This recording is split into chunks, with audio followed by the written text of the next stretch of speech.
ప్రేమ అన్నాడు, పెళ్ళి అన్నాడు, నిన్ను పువ్వుల్లో పెట్టి చూసుకుంటా అన్నాడు. అమ్మాయి తల్లిదండ్రులను ఒప్పించాడు. లక్షల కట్నం తీసుకున్నాడు వాళ్ళ దగ్గర నుంచి. తీరా పెళ్ళయ్యాక ప్లేటు ఫిరాయించాడు. కోట్ల రూపాయల సంబంధం తెచ్చి పెళ్లి చేస్తామని పేరెంట్స్ చెప్పడంతో మారిపోయి తల్లిదండ్రులతో కలిసి పెళ్లాన్ని వేధించడం మొదలుపెట్టాడు. అత్తింటి వేధింపులను పోలీసులకు చెప్తే అత్తింటి వారిచ్చిన ఫిర్యాదు తీసుకుని తిరిగి బాధితురాలిపైనే వివాహేతర సంబంధం ఉందని చెప్పి పోలీసులు వేధించారని చెప్తున్నారు. అయితే ఇవి డాక్టర్ ప్రణీత సూసైడ్ వెనుకున్న కారణాలుగా ఆమె తల్లిదండ్రులు చెప్తున్న విషయాలు.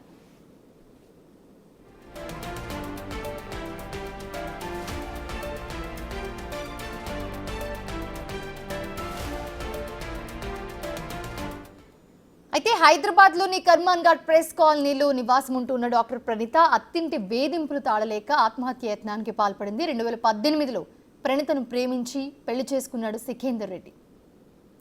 వైద్యురాలైన ప్రణీత నాంపల్లి ఏరియా హాస్పిటల్లో సివిల్ సర్జన్గా విధులు నిర్వహిస్తోంది. అయితే వివాహం అయిన నాటి నుంచి అత్తమామలు భర్త చిత్రహింసలకు గురి చేస్తూ ఉన్నారని పలుమార్లు తల్లిదండ్రులకు చెప్పుకుంది ప్రణీత. అయినప్పటికీ కూడా అతిగా జోక్యం చేసుకుంటే కూతురు కాపురం పాడైపోతుందని భావించిన తల్లిదండ్రులు అత్తామామ భర్తను మందలించకుండా తమ కూతురికే సర్ది చెప్పుకుంటూ వచ్చారు. అయితే ప్రణీతకు మాత్రం అత్తింట్లో వేధింపులు ఆగడం లేదు. ఇంట్లో ఏ ఒక్కరో వేధిస్తే భర్తకు చెప్పుకోవచ్చు, కానీ భర్తతో పాటు అత్త మామ అందరూ కలిసి వేధిస్తుండడంతో తల్లిదండ్రులు సర్ది చెప్తుండడంతో పోలీసులకు కూడా ఫిర్యాదు చేసింది ప్రణీత. కానీ పోలీసులు కూడా అత్తగారి ఫిర్యాదు మేరకు ప్రణీతనే వేధించడం మొదలుపెట్టారు. దీంతో దిక్కుతోచిన స్థితికి చేరుకుని ఆత్మహత్య యత్నానికి పాల్పడింది ప్రణీత.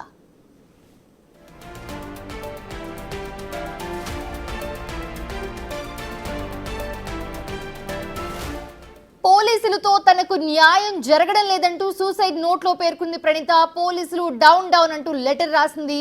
అలాగే ఈ నేపథ్యంలో సరూర్ నగర్ సిఐ సైదిరెడ్డిపై కుటుంబ సభ్యులు అనేక ఆరోపణలు చేస్తూ ఉన్నారు. భర్త సికిందర్ రెడ్డి అత్తమామలు అదనపు కట్నం కోసం వేధింపులకు దిగారని ప్రణీత తల్లిదండ్రులు ఆరోపించారు.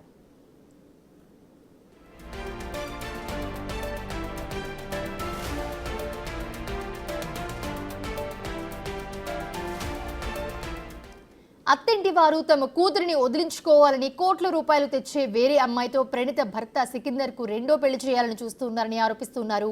ప్రణీత తల్లిదండ్రులు బాధితులమైన తమపైనే పోలీసులు తిరిగి అక్రమ కేసులు బనాయిస్తున్నారని ప్రణీత తల్లిదండ్రులు వాపోతున్నారు. ప్రస్తుతం వైద్యుల అబ్జర్వేషన్లో చికిత్స పొందుతున్న ప్రణీత చావు బ్రతుకుల్లో కొట్టుమిట్టాడుతుంది. తమ కూతురు ప్రాణాలు కాపాడమని దేవుళ్లకు మొక్కుతూ హాస్పిటల్ వద్ద నిద్రాహారాలు మాని పడిగాపులు కాస్తున్నారు. ప్రణీత తల్లిదండ్రులు తమ కూతురికి న్యాయం చేయాలని కోరుతున్నారు. వాళ్ళు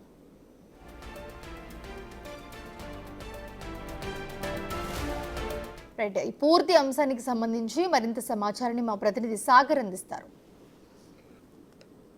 ప్రణీత ఆత్మహత్య యత్నం చేసుకొని ఆసుపత్రిలో చికిత్స పొందుతుంది. ఇప్పటికీ తన కూతురికి న్యాయం చేయాలంటూ తల్లి కోరుతున్న పరిస్థితి కనిపిస్తుంది. న్యాయం కోసం తాము ఎన్నోసార్లు పోలీస్ స్టేషన్కి వెళ్ళినా కూడా ఇప్పటివరకు న్యాయం జరగలేదంటూ వాళ్ళు ఆవేదన వ్యక్తం చేస్తున్నారు. ప్రస్తుతం ప్రణీత తల్లి మనతో ఉన్నారు. మనం ఒకసారి మాట్లాడే ప్రయత్నం చేద్దాం.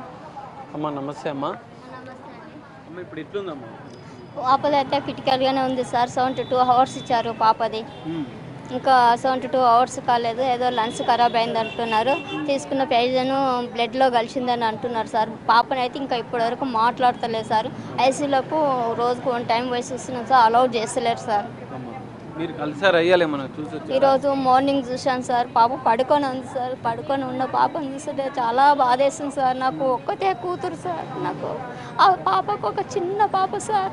ఆ పాపను తీసుకొస్తలేమిడికి మమ్మీ మమ్మీ అని అడిగితే ఆ పాపకు అబద్ధం చెప్తున్నా, మమ్మీ హాస్పిటల్కి వెళ్ళింది నాన్న అంటే, ఎందుకంటే డైలీ వెళ్తుంటుంది కదా అలా అని పాపకు చెప్తే నిజమే అని అనుకుంటున్నాను సార్ పాప. అందుకే పాపను కూడా ఇక్కడ తీసుకొస్తలేము మేము. ఎందుకంటే పాప ఏడుస్తుంది. ఇక్కడ హాస్పిటల్ తీసుకొస్తే ఊరుకుతుంది, మమ్మీ హాస్పిటల్ అని అనుకుంటుంది కదా ఆమె. అట్లా అని చెప్పేసి తెస్తలేము మేము. పాపకు కూడా ఇప్పుడు 5 years సార్. 4 కంప్లీట్ అయింది. అసలు మీ అమ్మాయి ప్రణీత ప్రేమించి పెళ్లి చేసుకుంది కదా, మీ ఇంట్లో కూడా అంటే ఇష్టం ఉండేనా? అసలు అప్పుడు ఏం జరిగింది? ఇష్టం ఉండే సార్. ఇద్దరు లవ్ చేసుకున్నారు. అతను సాఫ్ట్వేర్ ఉండే, ఈమె డాక్టర్ ఉండే. యుఎస్లోనే కలుసుకున్నారు. వాళ్ళు కలుసుకొని ఇన్న తర్వాత మాతో చెప్పారు. మాతోని వాళ్ళ పేరెంట్స్ అని చెప్తే వాళ్ళ పేరెంట్స్ ఒప్పుకున్నారు. మేము ఒప్పుకున్నాం సార్. ఒప్పుకొని చాలా ఘనంగా అన్ని విధాలా పెట్టి ఇచ్చాను సార్. ప్రేమించుకురు, లవ్ మ్యారేజ్ కదా అన్నట్టుగా నేను ఉట్టిగానే ఏం పెళ్లి చేసేయలేను సార్. నేను కేజీ గోల్డ్ పెట్టిన, 5 కేజీల వెండి పెట్టిన, ఇవన్నీ కూడా బిడ్డ కోసమని దాచిపెట్టుకొని మన బిడ్డ సంతోషంగా ఉండాలని ఆస్తులు కూడా ఇచ్చాను. కానీ వాళ్ళపైన చెయ్యలేను. ఎందుకంటే మ్యారేజ్ అయినాక 6 monthsకే గొడవలు వచ్చినాయి వాళ్ళ దగ్గర. అందుకోసమని చెయ్యలేను. ఇవన్నీ అన్ని విధాలు ఇచ్చి చేసినా కూడా ఒక 6 months మంచిగా ఉన్నారు సార్. 6 months తర్వాత గొడవలు వచ్చిన వాళ్ళ చిన్న ఆడబిడ్డ. అమెరికాలో అంటే వీళ్ళు చదివించింది అమెరికాలో చదివించారమ్మా? వీళ్ళు పరిచయం కూడా అక్కడేనా? అసలు ఎక్కడ? మా బిడ్డ ఇక్కడ చదువుకుంది యుఎస్లో డాక్టర్కు అన్నట్టుగా స్టెప్స్ ఉంటాయి కదా సార్. అట్లా అని చెప్పేసి పోయి అక్కడ సెటిల్ అయిదామని చెప్పి అక్కడ న్యూరాలజీ డాక్టర్ కూడా ఆమెకు పర్మిషన్ వచ్చింది సార్. వస్తే కూడా మా పాప ఇండియాకు రావడానికి కారణం కూడా అతని భర్త సికిందర్ రెడ్డి సార్.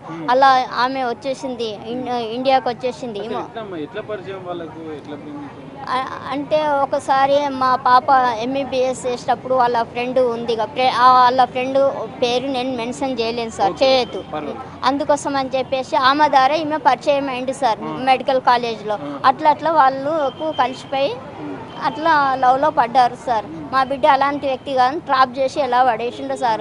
మా పాప మీ అమ్మాయిని ప్రేమించిన, పెళ్లి చేసుకుంటా అని మీతో అప్పుడు వచ్చి మాట్లాడిండు అమ్మ మీ ఇంట్లో? మాట్లాడింది సార్. మాట్లాడితేనే సరే మీ పేరెంట్స్ ఒప్పుకున్నారా అని అడిగాను. నాకు కట్నం వద్దు, ఏమొద్దు చేసి అని అన్నాడు. అంటే అట్లా అన్నా కానీ వాళ్ళ పేరెంట్స్ మేము ఒప్పుకున్న తర్వాతనే ఆయన వద్దు అన్నంత మాత్రంలో మనం ఊకం కదా, మనకు ఒకటే కూతురు అన్నట్టుగా అన్ని విధాలా ఒప్పుకున్నారు సార్. ఒప్పుకున్నారు. మంచిగా ఒక 6 months మంచిగా ఉన్నారు సార్. ఒక 6 months తర్వాత ఇక వేధింపులకు స్టార్ట్ చేసిండు. ఎందుకు అని అంటే ఫస్ట్ ట్రాప్లో పడేసిండు, ప్రేమించి పెళ్లి చేసుకున్నాడు. ఇక ఆ తర్వాత ఇంకా డబ్బులు అని వేధించడం స్టార్ట్ చేసింది సార్. సంవత్సరాల నుంచి అమ్మా మీ అమ్మాయి కూడా ఎన్ని రోజుల నుంచో పోరాడుతుంది, నా భర్త నాకు కావాలి, నేను భర్తతోనే ఉంటా అని మాత్రం మీ అమ్మాయి చెప్తుంది ఆమెకి. కానీ వాళ్ళు మాత్రం మాకు వద్దు ప్రణీత, నువ్వు మాతో దూరంగానే ఉండాలి, మా ఇంట్లో ఉండొద్దు అని చెప్పి చాలా దారుణంగా వాళ్ళు బిహేవ్ చేస్తున్న పరిస్థితి కనిపిస్తుంది. అసలు ఎందుకు వాళ్ళ కారణం ఎందుకు చేస్తారో తెలియాలి సార్. మేము అడిగితే నాకు వద్దు, నచ్చలేదు అని చెప్పేసి ఎందుకైతే మేము డబ్బులు ఇవ్వడము ఆపేసినాము. ఒకసారి బిజినెస్ చేసుకుంటే 25 lakhs ఇచ్చాము, ఇంకోసారి బిజినెస్ చేసుకుంటే 25 lakhs ఇచ్చాము. ఎందుకంటే కూతురు అల్లుడు మంచిగా ఉండాలని ఏ తల్లిదండ్రులు అయినా కోరుకుంటారు కదా సార్. అట్లా అని చెప్పేసి అట్లన్నా బాగుపడతాడమని ఇచ్చాము. తిని తిరుగుతాడు, ఏమి బిజినెస్ అంటాడు, ఈడంటాడు, ఆడ చేస్తున్నాను అంటాడు, అంత లాస్ చేసుకుంటాడు. ఇక అట్లా అయినప్పుడు మనమైనా ఎంతగానో చేస్తాం. వాళ్ళ పేరెంట్స్ కూడా ఒకసారి అడిగాము, మీ కొడుకు ఏం చేస్తున్నాడు, ఏంటిది మరి పిల్ల జీవితం ఇట్లా అయిపోతుంది, ఏం పట్టించుకోరంటే మాకు కొడుకు గురించి మాకు అంటే నీ కొడుకు గురించి మీకు ఎందుకు తెలియాలి కదా, నీ కొడుకుని ఎందుకు అడుగుతలేరు అని మేము అనుమానాలు అడిగినాం సార్. అడిగితే ఏం రెస్పాన్సిబిలిటీ లేదు, నా కొడుకు నా ఇంట్లో లేదు, నాకు సంబంధం తీసుకోపోరు అంటారు. అంటే తీసుకోపోవడానికే పెళ్లి చేస్తామా సార్? కానీ పెంచి ఇంత పెద్ద చేసి ఒక మంచి అత్తవారింట్లో మంచిగా ఉండాలి, మనకు ఎంతో సొసైటీలో మంచిగా ఉండాలని చూసుకుంటాం కదా సార్. అలాంటి దానికి ఇంత అరాచకాలు చేసి ఇంత చిత్రహింసలకు చేసి ఆడపిల్ల తట్టుకుంటుందా సార్? చెప్పకే తెలియాలి. మీ అమ్మాయి ప్రణీత అసలు ఎంత అంటే డాక్టర్ అంటే ధైర్యంగా ఉంటారు, ఎంతోమందికి ట్రీట్మెంట్ చేస్తూ ఉంటుంది, మీ కుటుంబం కూడా ఆమెకు సపోర్ట్గానే ఉంది ఇన్ని రోజుల నుంచి. అయినా కూడా ఎందుకు అసలు ఇట్లా ఆత్మహత్య ప్రయత్నం ఎందుకు చేయాల్సి వచ్చింది? మీకేమైనా చెప్పిందా లాస్ట్గా? అంతే సార్, నేను భరించలేకపోతున్నా వీళ్ళు పెట్టే టార్చరు. వాళ్ళ ఇంటి కెమెరాలు నా భర్త బయట ఎక్కడ పోయిండు అని అత్తమామని అడిగితే నీ భర్త ఏడున్నాడో పోయి వెతుక్కోపో, నాకు తెలియదు అని అంటారు సార్. అంతా ఆ ఆడపిల్ల ఎంత అధైర్యపడుతుంది సార్. ఎక్కడుండో ఎట్లా వెతుకుంటారు? పేరెంట్స్కి తెలియదు సార్, పేరెంట్సే కదా దాచిపెట్టింది. వెతుక్కో అంటే ఆడపిల్ల పోయి ఏడుందిరా నీ భార్య అడుగుతుంది, రా అని ఫోన్ చేసి పిలవక వెతుక్కో అంటే అది ఎలా ఉంటుంది మీరే చెప్పండి. అట్లా అన్నది అంటే అట్లా కాదు అని పేరెంట్స్ సర్ది చెప్పాలి. కొడుకు ఏడున్నాడో పిలవాలి, పేరెంట్స్ చేయలే కదా, చేయలేరు. అది చేయనందుకు నా బిడ్డ మనస్తాపంతో ఇట్లా చేసుకుంది. అయినా కానీ ఇంట్లో ఉన్నా కానీ చిత్రహింసలకు చేసిరు. ఇంత చేసినందుకు తట్టుకోలేక కొట్టారు, చాలా కొట్టారు, దెబ్బలు నన్ను కూడా కొట్టారు సార్. 1 month కింద నన్ను కూడా కొట్టారు. నా ఇంట్లో ఎందుకు వచ్చి ఉంటున్నావు వెళ్ళిపోని సరుపా కొట్టింది సార్. దానిపైన కంప్లైంట్ ఇచ్చాము, ఎమ్మెల్సీ అయింది, అంతా అయింది సార్. దానిపైన సిఐ గారు ఎలాంటి యాక్షన్ తీసుకోలేదు సార్. ఇంకా ఉల్టా మా పైన కేసు పెడుతున్నారు సార్. పనుల్లో చెప్తున్నారు వీళ్ళు. ఇప్పుడు ఇదంతా ఇష్యూ అయినా కూడా సొంత భార్య హాస్పిటల్లో ఉన్నా కూడా చూడడానికి రాలేదు, వాళ్ళు ఎవరు ఆ కుటుంబం నుంచి రాలేదు, భర్త కూడా స్పందించలేదు. కానీ ఇంకా మీపైనే ఆరోపణలు చేస్తున్నారు, మీరేం చెప్తారు? ఆస్తులు మాకెందుకు సార్, నా బిడ్డనే సంపాదిస్తుంది, నా బిడ్డ బ్రతుకుంటే సంపాదించుకుంటా. ఆ బిడ్డకి ఇప్పుడు 5 years 20 yearsకి మ్యారేజ్, అప్పటి వరకు ఈమె సంపాదనే మస్తు. ఆస్తి కాదు, భర్త కావాలని కోర్టులో ఆయన నాకు భార్య వద్దంటే భర్త కావాలని అప్పీల్ చేసింది సార్. దాన్ని బట్టి మీకే అర్థం కావాలి, ఆస్తి కావాలన్నది ఆస్తి కావాలి, సరే నేను కూడా రైట్ విడాకులు ఇస్తాను అనేది కదా సార్. అలా ఇచ్చింది నా కూతురు, ఇవ్వలేదు కదా సార్. అట్లాంటప్పుడు ఇక వాళ్ళు చెప్పే దాన్ని బట్టి వాళ్ళ దాంట్లో ఎంత న్యాయం ఉంది మీరు అర్థం చేసుకోవాలి సార్. ఇంకో విషయం, ఆయనకు అసలు వాళ్ళ కొడుక్కి సుఖేందర్కి ఇంకో పెళ్లి చేయాలని చెప్పి ఆలోచన చేస్తున్నారు వాళ్ళ తల్లిదండ్రులు. అందుకే అప్పటి నుంచే ఈ విభేదాలు స్టార్ట్ అయ్యాయి అనేది కూడా ఒకటి తెలుస్తుంది. నిజమేనమ్మా? మీకేమైనా ఆ విషయం తెలుసు? ఎస్ సార్, మొన్న కూడా వాళ్ళ అమ్మ నాతో ఒక గొడవ పడ్డప్పుడు నీ బిడ్డ అందంగా ఉందా, బాగలేదు, పొట్టిది, నాకు కోట్లు తెచ్చా కోడలు కావాలి, నీ బిడ్డ అందంగా లేదు అని నాతోనే డైరెక్ట్ అన్నది సార్. అంటే ఆ రోజు నేను చాలా ఏడ్చాను, నా కూతురు కూడా చెప్పలేను. చెప్పక ఒకటి రికార్డింగ్ దాంట్లో నా బిడ్డ ఇన్నది, అది ఇన్నప్పటికెళ్ళి చాలా ఒక 2 days చాలా బాధపడ్డది. అట్లా కోట్ల రూపాయలు తెచ్చా కోడలు కావాలి వాళ్ళకి అని అలాంటి ఆరోపణలు చేస్తారు సార్. చెప్పు అమ్మ, మీ కూతురు సూసైడ్ లెటర్లో కూడా అమ్మా నాన్న మీరు నా వల్ల ఎన్నో అవమానాలు భరించారు అని చెప్పి అందులో పేర్కొంది. నా బిడ్డ విహాన్ని కూడా మీరు అమాయకంగా కాదు ధైర్యంగా పెంచండి అని చెప్పింది. దాని మీద ఏం చెప్తారు? అవును సార్, అట్లా చేసింది అంటే మరి అలా అటు పోతే పోలీసు వాళ్ళు పట్టించుకోరు, ఇట్లా పోతే అత్త మామ భర్త ఇట్లా చేసినప్పుడు మరి ఆమె ఎంత ఆవేదన చెందుతుంది సార్. పోలీసుల దగ్గరికి పోతే కొద్దిగా సపోర్ట్ చేస్తారేమో వాళ్ళు, అట్లానే వీళ్ళు కంట్రోల్ అవుతారేమో అని ఆశించింది. వాళ్ళ దగ్గర కూడా సపోర్టింగ్ చేయలేరు వాళ్ళు. నువ్వే వాళ్ళ ఇంట్లో ఉంటున్నావు ఇన్లీగల్ కానీ ఒక సిఐ సార్ రెస్పాన్సిబుల్ డ్యూటీలో ఉన్న సార్ అట్లా అంటే ఆ బిడ్డ ఎంత ఆవేదనకు చెందుతుంది సార్. అలా మనస్తాపానికి ఇటు అత్తింటికి వెళ్ళి సపోర్ట్ లేదు, ఇట్లా డిపార్ట్మెంట్కి వెళ్ళి సపోర్ట్ లేదు. అలాంటప్పుడు ఆమె ఆవేదనకు చెంది మరి ఆమె అంత మనస్తాపంతో ఇదేం సార్ మా పైన ఇంకా ఎఫ్ఐఆర్ కాపీ పక్కపక్కనే ఉంటాం మేము, బాబాయ్ పిన్ని అనుకుంటాం మేము. లాస్ట్ 6 months నుంచి ఈ హరాస్మెంట్స్ ఎక్కువైపోయాయి. 2018లో ఆయన మ్యారేజ్ చేసుకున్నాడు. ఆయన మ్యారేజ్ చేసుకున్నాడు, అప్పటి నుంచే ఈమెకి వేధింపులు ఎక్కువైపోయినాయి ఆమెకి.